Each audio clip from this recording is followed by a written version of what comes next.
Hello बच्चों, आज हम सॉल्व करेंगे एक्सरसाइज 1.4। अब तक हमने पूर्णांकों का योग, गुणन, वैकलन ये सीखा है। इस एक्सरसाइज के अंदर जो क्वेश्चंस हैं वो आधारित हैं पूर्णांकों के भाग पर। तो इससे पहले कि हम प्रश्नावली को हल करें, हम पूर्णांकों के भाग के कुछ नियम देखते हैं कि पूर्णांकों के भाग के नियम क्या हैं। उन नियमों की सहायता से हम एक्सरसाइज के जो क्वेश्चन हैं उसे आसानी से और सरलता से हल कर पाएंगे। तो चलिए देखते हैं। सबसे पहले हम देखते हैं कि जब दो पूर्णांक हों हमारे पास, एक धनात्मक पूर्णांक और एक ऋणात्मक पूर्णांक, तो जब धनात्मक पूर्णांक को हम ऋणात्मक पूर्णांक से भाग देते हैं तो ऐसी स्थिति में भागफल सदैव ऋणात्मक आता है। जब हम ऋणात्मक पूर्णांक को धनात्मक पूर्णांक से भाग देते हैं तो ऐसी स्थिति में भी भागफल ऋणात्मक। जब धनात्मक पूर्णांक को धनात्मक पूर्णांक से भाग देंगे तो भागफल धनात्मक। और ठीक उसी प्रकार यदि ऋणात्मक पूर्णांक को ऋणात्मक पूर्णांक से ही भाग देते हैं तो भी भागफल जो है वो कैसा आएगा, धनात्मक। हमें करना क्या है कि यदि हमारे पास दो पूर्णांक हैं, एक धनात्मक एक ऋणात्मक, और हमें भाग करना है, तो ऐसी स्थिति में हम जो साधारण भाग करते हैं पूर्ण संख्याओं के संदर्भ में, जैसा हम पूर्ण संख्याओं में करते हैं, तो साधारण भाग कीजिए। जो भागफल आता है उस भागफल के आगे ऋणात्मक चिन्ह लगा दीजिए। ठीक उसी प्रकार एक ऋणात्मक और एक धनात्मक पूर्णांक है तो साधारण भाग कीजिए, भागफल के आगे ऋणात्मक चिन्ह। ठीक उसी प्रकार यदि दोनों धनात्मक हैं तो भागफल के आगे धनात्मक, और दोनों ऋणात्मक हैं तो भागफल के आगे धनात्मक चिन्ह लगा दीजिए। ये तो बात थी ऋणात्मक और धनात्मक पूर्णांकों की। अब हम देखते हैं कि शून्य से अगर भाग की बात करें, या शून्य से भाग की, या शून्य को भाग करने की बात करें, तो देखते हैं। मान लीजिए ए कोई पूर्णांक है और किसी ए कोई पूर्णांक है और उसे शून्य से भाग किया जाता है, तो ऐसी स्थिति के अंदर ये जो है पारिभाषित नहीं है। किसी भी पूर्णांक को शून्य से जो भाग है वो पारिभाषित नहीं है। लेकिन शून्य को, मान लीजिए ए कोई पूर्णांक है तो ए से भाग किया जा सकता है, बशर्ते ए बराबर नहीं हो 0। शून्य कोई भी पूर्णांक है, अगर उससे हम शून्य को भाग करते हैं, यहाँ शून्य को भाग किया है मैंने ए पूर्णांक, ए कोई पूर्णांक है उससे, तो ऐसी स्थिति में सदैव जो भागफल है वो कितना आएगा, शून्य आएगा। लेकिन बंदिश क्या है कि ए मस्ट नॉट इक्वल टू 0, ए शून्य के बराबर नहीं होना चाहिए। तो 0 को तो किसी पूर्णांक से भाग किया जा सकता है, लेकिन किसी भी पूर्णांक का शून्य से भाग पारिभाषित नहीं है। अब हम बात करते हैं एक की। किसी भी संख्या का, किसी भी पूर्णांक का जब हम एक से भाग करते हैं तो हमें भागफल में वही पूर्णांक प्राप्त होता है। उदाहरण के तौर पे यदि मैं 5 को मैं 1 से भाग करता हूँ तो मुझे 5 ही प्राप्त होगा। जिस पूर्णांक को मैंने भाग किया है वही पूर्णांक भागफल के रूप में प्राप्त होगा। यदि यहाँ घटा 5 है और मैं इसे 1 से भाग करता हूँ तो मुझे घटा 5 ही प्राप्त होगा। तो इस प्रकार ये कुछ नियम थे भाग से संबंधित, जिनका हम उपयोग करेंगे इस प्रश्नावली के, इस एक्सरसाइज के क्वेश्चन सॉल्व करते वक्त। तो अब चलिए शुरुआत करते हैं क्वेश्चन नंबर 1 से, और एक एक करके इन क्वेश्चंस को सॉल्व करते हैं। बहुत ही आसान क्वेश्चन है, आप आसानी से हल कर पाएंगे। इन नियमों को ध्यान में रखें। सबसे पहले दिया है घटा 30 भाग 10। हमने अभी आपको बताया था यहाँ क्या है कि एक ऋणात्मक पूर्णांक है, भाग किससे करना है, धनात्मक पूर्णांक से। तो साधारणतः क्या करोगे आप, घटा 30 10 से भाग करेंगे। 10 से अगर भाग करते हैं तो पहले आप सिर्फ इन पूर्ण संख्याओं की भाग ज्ञात कीजिए, इनका भागफल कर लीजिए। कैसे आएगा, अगर मैं 30 को 10 से भाग देता हूँ तो कितना आता है, 3 आता है। और जैसा कि मैंने आपको बताया था कि जब एक ऋणात्मक पूर्णांक को धनात्मक पूर्णांक से भाग किया जाता है तो ऐसी स्थिति में हमें क्या करना है, जो भागफल है उसके आगे कैसा चिन्ह लगा देना है, ऋणात्मक। तो यहाँ ऋणात्मक चिन्ह लगा दीजिए, तो भागफल हुआ घटा 3। ठीक इसी प्रकार यदि मैं अगले क्वेश्चन को लेता हूँ तो 50 भाग में घटा 5 है, तो 50 को अगर मैं घटा 5 से भाग करता हूँ तो पहले नॉर्मल आप भाग कीजिए, 50 को अगर 5 से भाग करेंगे तो इस प्रकार भागफल 10 आएगा। और जैसा मैंने आपको बताया चिन्ह ऋणात्मक, या फिर इसे हम ऐसे लिखेंगे 50 गुणे घटा 1/5, क्योंकि 50 गुना घटा 1/5 और हमारे पास क्या आएगा घटा 10 आ जाएगा। ठीक उसी प्रकार अगर हम अगला क्वेश्चन लेते हैं, घटा 36 भाग में घटा 9। ये तो छोटे क्वेश्चन है, आप सोच के कर सकते हैं। 36 को 9 से भाग करना है तो साधारण भाग करेंगे, हमें पता है जब 36 को 9 से भाग करेंगे तो 4 आएगा भागफल, 9 चौके 36, 4 भागफल। लेकिन ऋणात्मक पूर्णांक को जब ऋणात्मक पूर्णांक से भाग किया जाता है तो मैंने आपको बताया था कि भागफल है उसके आगे जमा का चिन्ह, आप अक्सर हम जमा का चिन्ह नहीं लगाते तो हम इसे 4 भी या जमा 4 भी आप लिख सकते हैं। ठीक इसी प्रकार जो और क्वेश्चन हैं उसे भी आप हल कर सकते हैं। यहाँ देखिए घटा 49 भाग में 49, ठीक उसी प्रकार हमें पता है कि 49 को अगर 49 से भाग देंगे, आप चिन्ह छोड़ दीजिए, 49 को 49 से भाग दिया 1, भागफल 1 आया।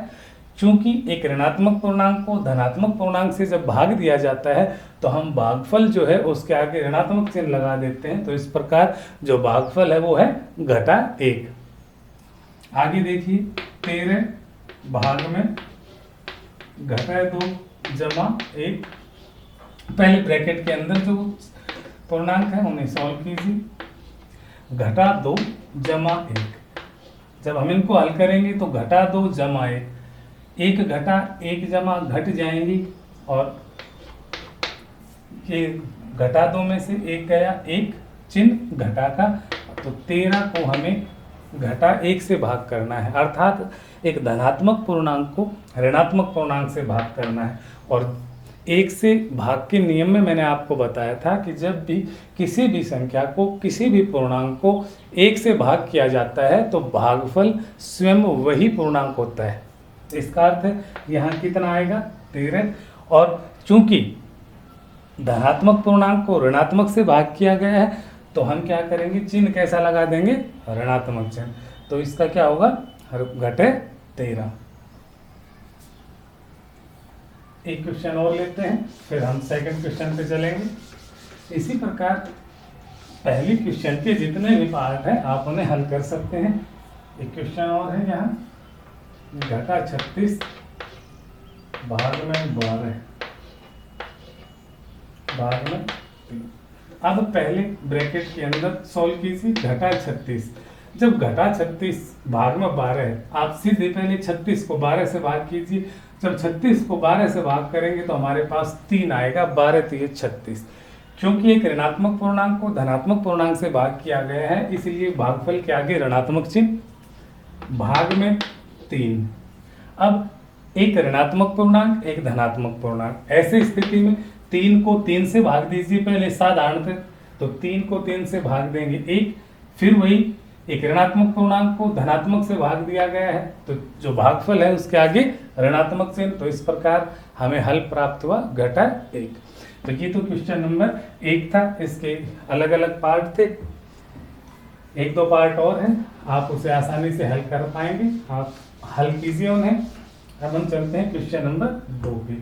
क्वेश्चन नंबर 2 में दिया है ए बी और सी के निम्नलिखित मानों के लिए, ये एक इक्वेशन दी है, यहाँ एक स्टेटमेंट है, हमें बताना है कि ए भाग में बी जमा सी बराबर नहीं है ए भाग में बी जमा में ए भाग में सी के। हमें ये हल करना है, उसके लिए सिद्ध करना है। देखते हैं, पहले करते हैं यहाँ, ए भाग में बी जमा सी बराबर नहीं है ए भाग में बी जमा में ए भाग में सी।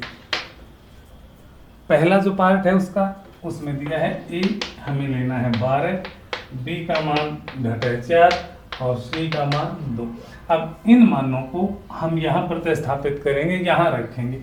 ए का मान यहाँ देखिए, ए का मान 12, इसकी जगह मैंने ए की जगह लिखा 12, भाग में बी घटा 4 जमा सी का मान 2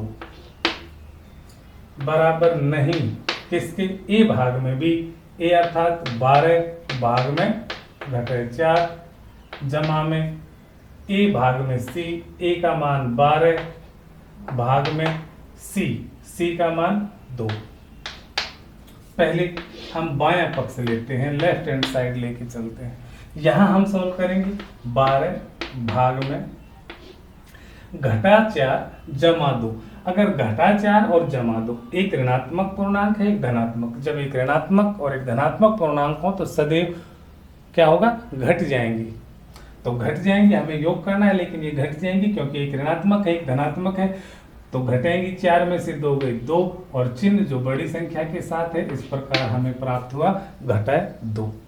तो 12 को घटा 2 से भाग करेंगे, साधारण भाग कीजिए, 12 को 2 से भाग कीजिए, 12 को जब 2 से भाग करेंगे तो भागफल आएगा 6। यहाँ धनात्मक पूर्णांक को ऋणात्मक से भाग किया गया है, इसलिए भागफल के आगे जो चिन्ह आएगा वो आएगा ऋणात्मक। तो बाएं पक्ष में हमें प्राप्त हुआ घटा 6। अब हम दाएं पक्ष में देखते हैं, राइट हैंड साइड देखते हैं क्या है। 12 भाग में घटा 4, जब एक धनात्मक पूर्णांक को ऋणात्मक से भाग करेंगे तो ऐसी स्थिति में क्या होगा, जो भागफल है उसके आगे ऋणात्मक चिन्ह लगेगा। 12 को साधारण 4 से भाग कीजिए, 12 को अगर 4 से भाग करते हैं 3, चिन्ह ऋणात्मक जमा में 12 को 2 से भाग करें, दोनों धनात्मक पूर्णांक है, हमारे पास आया 6। घटा 3 जमा 6, एक ऋणात्मक एक धनात्मक पूर्णांक, तो जो हल होगा क्या होगा, घट जाएंगी। 6 में से 3 गए 3, जो चिन्ह है बड़ी संख्या 6 है अर्थात धनात्मक, तो 6 घटा 6 बराबर नहीं है, इसलिए घटा 6 और 3 बराबर नहीं है। ऊपर यही कहा गया था कि आपको ये प्रूव करना है कि जो लेफ्ट हैंड साइड है वो राइट हैंड साइड के इक्वल नहीं है, तो घटा 6 और 3 बराबर नहीं है। इस प्रकार हमने इसको हल किया। इसी प्रकार जो पार्ट 2 है हम उसे देखेंगे। जो इसका पार्ट 2 है उसमें ए बी और सी के मान क्या क्या है देखते हैं। ए का मान है घटा 10, बी 1 और सी 1 रखते हैं। यहाँ ए का घटा 10 भाग बी का मान 1 और सी का मान भी 1। ये मैं लेफ्ट हैंड साइड लेके चल रहा हूं। पहले यहाँ करते हैं घटा 10 भाग में 1 और 1 2।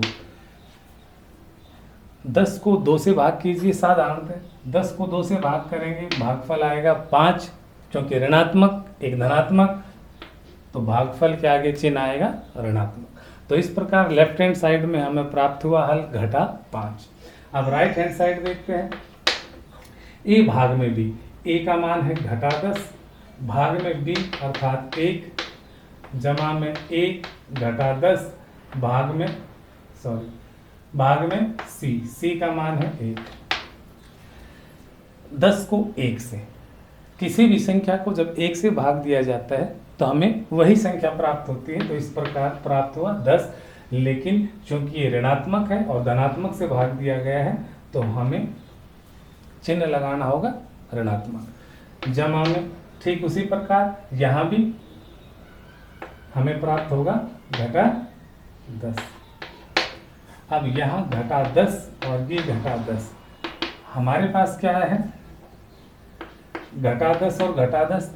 अब दोनों संख्याएं घटा की हैं, दोनों पूर्णांक, तो जुड़ जाएंगी, चिन्ह घटा का। तो घटा 5 बराबर नहीं है घटा 20 के, तो हम ये कह सकते हैं कि घटा 5 घटा 20 के बराबर नहीं है। इस प्रकार हमने इस क्वेश्चन का सेकंड पार्ट भी सॉल्व किया। तो आज हमने सोल्व किया क्वेश्चन नंबर 1 और 2 प्रश्नावली 1.4 की। आशा है आप समझ गए होंगे। आज के लिए इतना ही। तो घर पर रहें, सुरक्षित रहें, पढ़ते रहें।